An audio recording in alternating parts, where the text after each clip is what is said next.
Okay guys, welcome back to the ZIMM'S Guitars YouTube channel. Today on the bench we've got another restring video for you, and this one is a Gibson.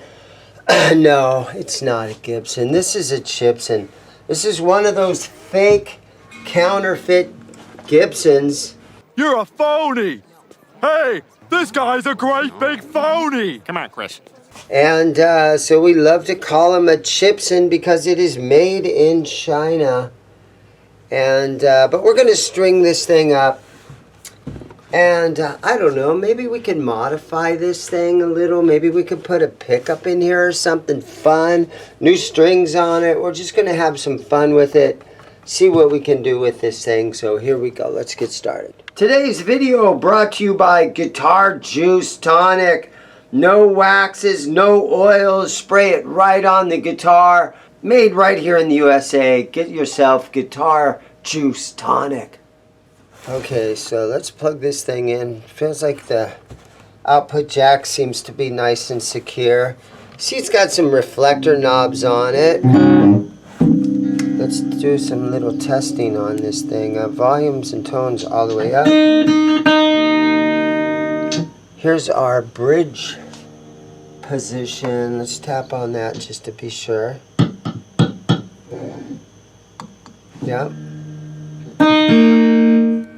Volume, tone. Let's go up in the neck position. Okay. Volume, tone. So the electronics seem to be working nicely on this thing. It does need a new set of strings on it. Let's take a look at our string gauge. It's looking like we've got a 9 through 40. So maybe this was a pack of Dunlop 9 through 40 or DR strings. I'm going to look down the neck. The neck is a little twisted.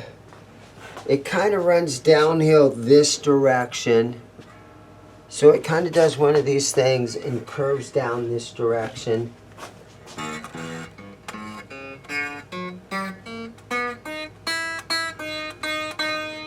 So that's unfortunate, but I think it's probably still a playable guitar. The finish is cool. Kind of has that Cheap Trick kind of cool thing. Checkerboard. Does have some trapezoid inlays on it. Narrow, tall frets, I'm assuming. And it also has, somebody has put a tusk nut on there. There's all kinds of super glue or something around some of these tuners. So let's flip the guitar over on its face of the guitar. And you can see it's got a cool relic about it. And somebody really went after the back of the neck. And it's got a little Made in USA thing here. But it has some of these aftermarket locking tuners on it. I'm going to guess Music Lily. And then a serial number that honestly means absolutely nothing. But they really flattened out the back of this neck. I mean, that thing is flat. So, kind of cool. Let me do one more thing. I want to put my, let's put an ohm meter on this and see what these pickups come out at. Okay, so let's turn the volumes all the way up. We'll put it up here in the neck position. And I just have a cable in the back there. We're going to put this on here. Okay, so the neck position is at, it ohms at 8.60. Down in the bridge position, ooh, 1188. I like where that ohms out at. Now, or where the meter reads at. You're not supposed to say it ohms out. But I thought about changing out a pickup in it, but having something that reads 11, I like how that's going to sound. So I think what I'm going to do here is let's just take these strings off here and clean the fretboard a little bit. And I think I'll put a heavier gauge of strings on it because I want to tune this thing to E flat. Okay, I'm up here with my Ernie Ball Power Peg Pro string winder. Loosen these things up. The strings just kind of slip right out of here. There we go. And then our stop bar should lift right off. Good. We're gonna just hold this over my trash can way over here. Cut these babies off. Nice chrome stop bar on this one.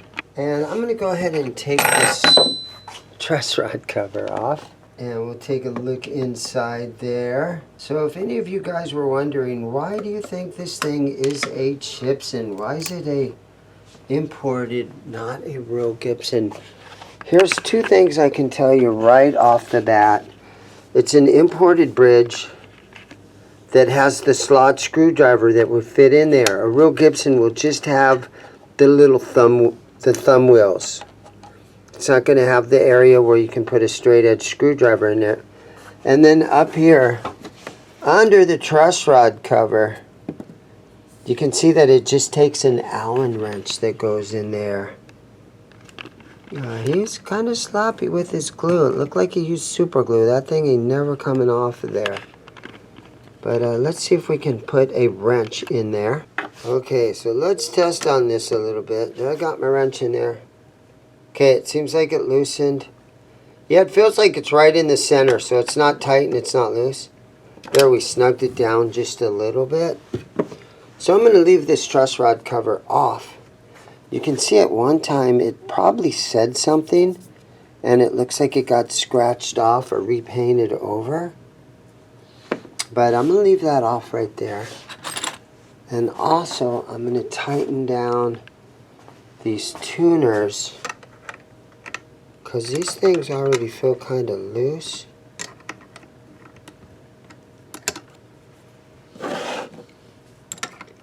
Yeah, so what I think happened here with all this super glue and everything is that this probably had the Chibson style tuner on it.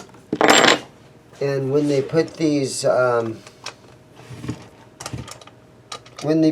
locking tuners on, so they had to re-drill it, so you can see that there's all these holes in here, and they had to drill new holes right here. So yeah, it got a lot of holes in the back.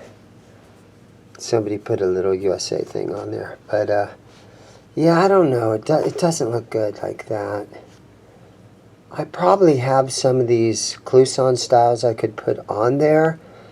But again, to invest money into one of these things isn't always your best plan. But if you wanted to play this, I could probably take this to band practice, because I do have a punk rock band. And it would work really good for that. Maybe I'll do that. Might be fun. Took the screws off the back plate, and let's take a look and see. There we go. What is under here. So it looks like a very basic setup. Small imported potentiometers. Just your normal kind of stuff. It's not shielded, but the humbucker's in this guitar, so that's not really necessary. But yeah, just your standard Chibson style stuff. Okay, so let's take our fingerboard guard protector. And I just use a little bit of 1000 grit sandpaper. I fold it over a couple of times, and I just kind of shine these frets up a little bit. Just trying to clean them up, not trying to take any of the material off the frets. We're not leveling or crowning, we're just making them nice and nice and shiny. So if you do a string bend, it's going to feel nice and slinky underneath the string. So I do this pretty much on every guitar that is for resale. And even the stuff that I own. A lot of guys come in the store and they're like, well, hey, what's your favorite guitar? And honestly, I don't have a favorite guitar. In the punk rock band that I play in, I use some of the cheapest stuff around. Like I use a broken headstock Epiphone, where, you know, again, it had a broken headstock. F1 oil on the fingerboard. Let's put a little bit of that. Doesn't take much. And one of my viewers says, hey man, you ought to keep a sponge to spread that F1 oil on. So I've been doing this for the better part of the last year now. I read all the comments and I take a lot of the advice that you guys give me. So feel free and please leave comments for me. And it kind of helps the whole algorithm of the whole YouTube thing. They like comments. Positive or even negative. It's up to you guys. Leave me some comments. Alright, and then I just take a paper napkin. And we're just going to wipe off the excess of that F1 oil. And I didn't let it soak very long, but this fingerboard, I don't see much dirt on it. I don't think this guitar was played very much. Somebody took some time to modify it and to relic it and to, you know, sand the back of the neck off. But I don't think it was played very much. I do kind of like what they did here, though. It's very flat. It's not as thin as an RG 550 or something, but yeah, it's very flat. I kind of like it. Okay, so there we go. Nice and shiny fingerboard, shiny frets. I think it's time for strings. Today's string choice. Today's string choice. Skinny top, heavy bottom, Ernie ball strings, 10 through 52, custom wound, nickel wound, custom gauge guitar strings, yada yada yada, out of Coachella, California. So this is a good gauge with a half step down tuning, E flat tuning, and maybe every once in a while you go drop D in that tuning. And so let's throw these things on here.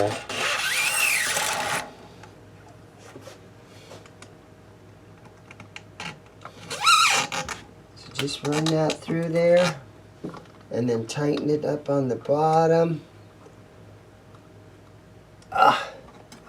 Nice and tight. And then we're even going to throw a little bit.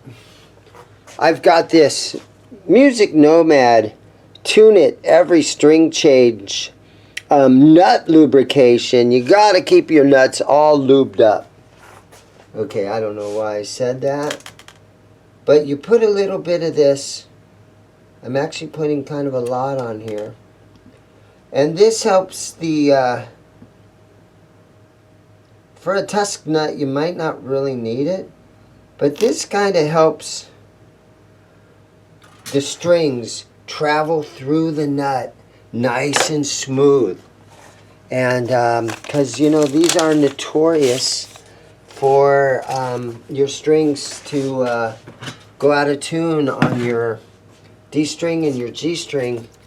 And basically it's because the nut needs filed down a little bit better, or it's not really smooth. So a lot of that nut sauce stuff on there, it really does make a big difference.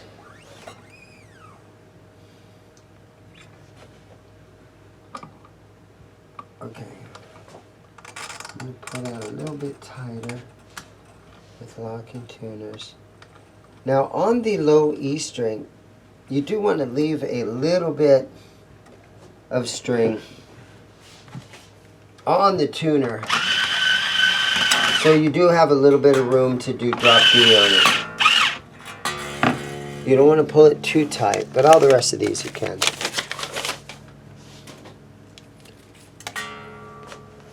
And I like that fact that that pickup ohms at 11 something. I like the sound of that, because I like to play through high gain amps. I know a lot of you guys do. And if you want to have a quieter, smoother sound that's not breaking up, you just got to turn your volume pot, your potentiometer down just a little bit to clean up your sound.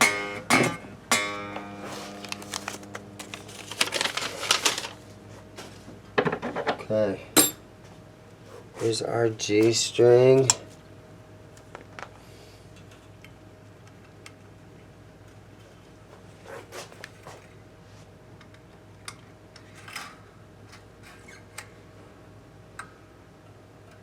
Okay, good. Yeah, but there's a lot of super glue and stuff up here on this headstock. And so I think what they did is probably when they drilled out the headstock so that they could put these locking tuners on, it probably chipped a lot of the face of this, so that's what probably happened there. And I know that because I've done it before.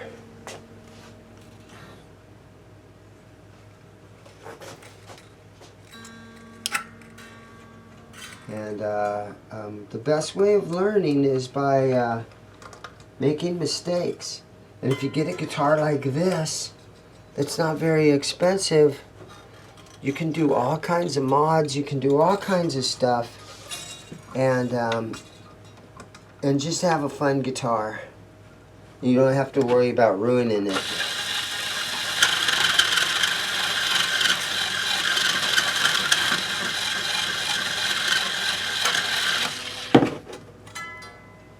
Okay, and then finally our high E string is a 10 gauge. Guys, keep in mind I have new t-shirt designs. So there'll be a link in the description below. And you can go on Teespring and you can look at my new t-shirt designs. Some of them turned out, I mean they all turned out really, really good. You gotta, they're kind of like the Ramones influenced kind of t-shirt. It's got cool logos on there, and it would really be helping out a little YouTuber like myself.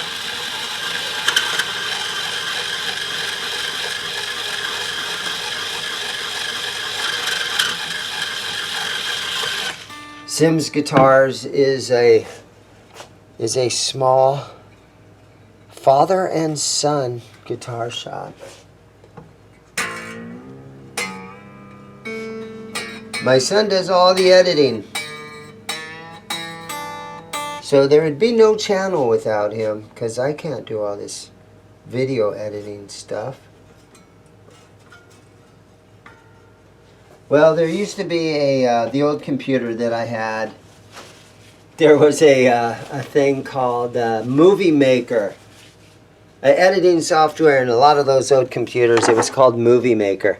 And you can tell when a video comes out and it was done on that software.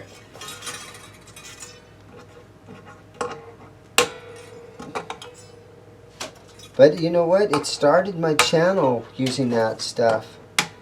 For the first, 100 videos or so,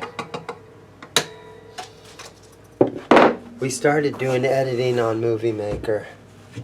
I have over 1,300 videos for you guys to watch. And, back in the day, 5, 6, 7 years ago, I had a couple of restring videos that I was doing, but I was trying to do amp demo and guitar demos, and I still have a couple companies that send me guitars. Like, I have this Fesley right here. So let me show you guys this real quick. So this company still sends me guitars, and they let me do review videos and stuff like that. This is a Fesley, and bolt-on neck, made in the People's Republic of China, but for you know, what are they, $160? They're really cool guitars for $160. And so I do some videos like this where I just sort of do some review and demo style of videos. And I'm lucky that a couple of companies out there will send me a guitar every once in a while to do a video like that. I think Fesley sends me maybe 3 or 4, maybe 5 every year. And they've been a really good company to work with so far. So I'm happy about that. But most of my videos ended up being these restring videos because I have to restring all these guitars anyhow. And so why not let the camera roll and kind of showcase the stuff that I'm working on. It kind of showcases the stuff that is currently in the store. I don't really keep up with my web page or my online shop or any of that. I don't keep up with that stuff very often, and my website, but these videos are kind of a good way for you to see my new inventory and things like that. And honestly, the best video that I've ever done as far as views was my storage locker video, where I bought a storage locker from a guy that I knew, and it's got over 1 million views on that video. But hold on, let me get my phone. Okay, so tune this thing up.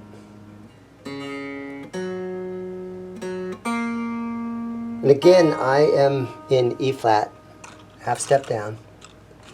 I grab a guitar pick, and like I do on every guitar, I just kind of throw it up on my knee and try to...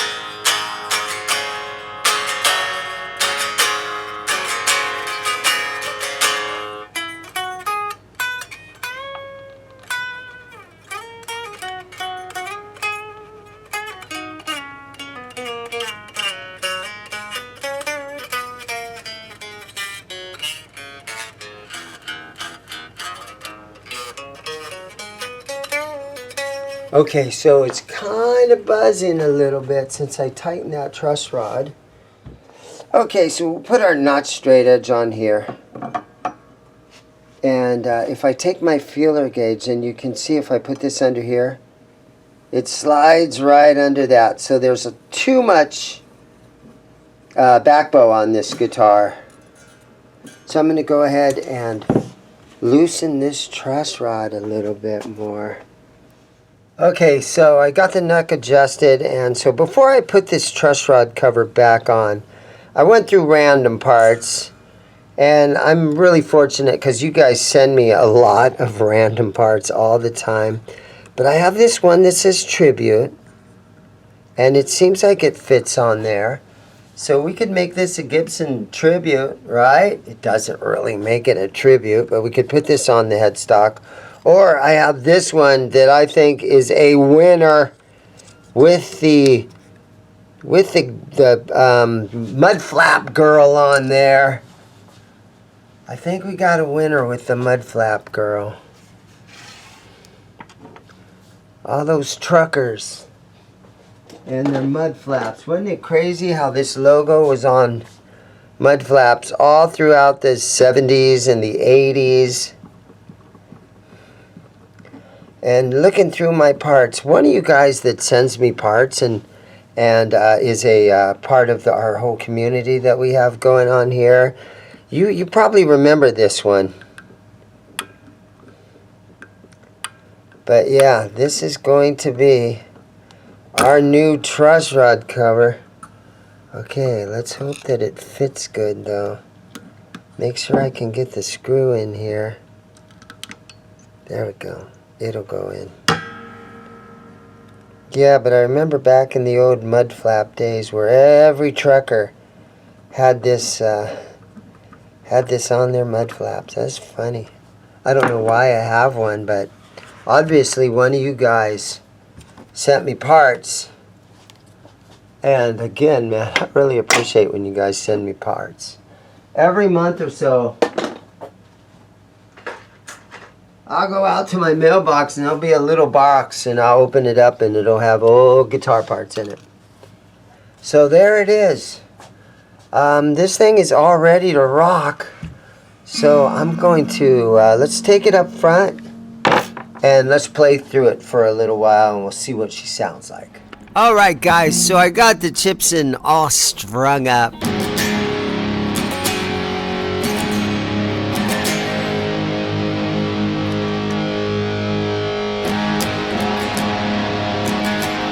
And you know what? There's a lot of negative things about the Chibsons. They should stop making them. They're gonna, because of tariffs, we'll never see them again. All kinds of crazy stuff. But I kind of reckon if you're one of those guys that want to swap your pickups out and want to do fun things to a guitar and do modifications, one of these things is kind of fun to do it, and you're only out a couple $100 or whatever.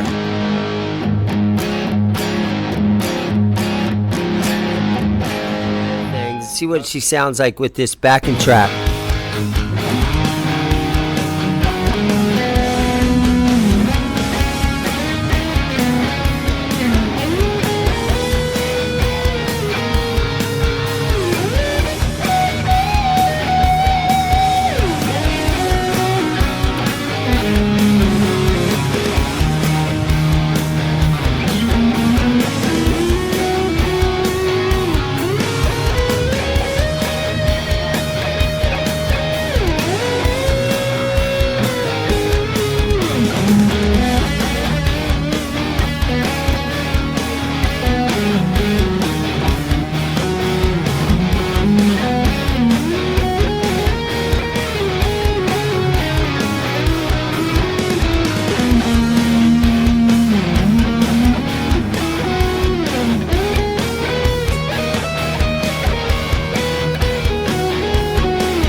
Super fun guitar. But I wanted to quickly show you guys what she sounded like. I'm having a lot of fun. It was a lot of fun to put some new strings on this thing. It's about it for this one. Give me a call if you guys are interested. And always remember, guys, it helped me out by commenting, leaving comments, and subscribing, and do all that YouTube stuff for me. And I'll see you guys in the next video. Go buy a guitar.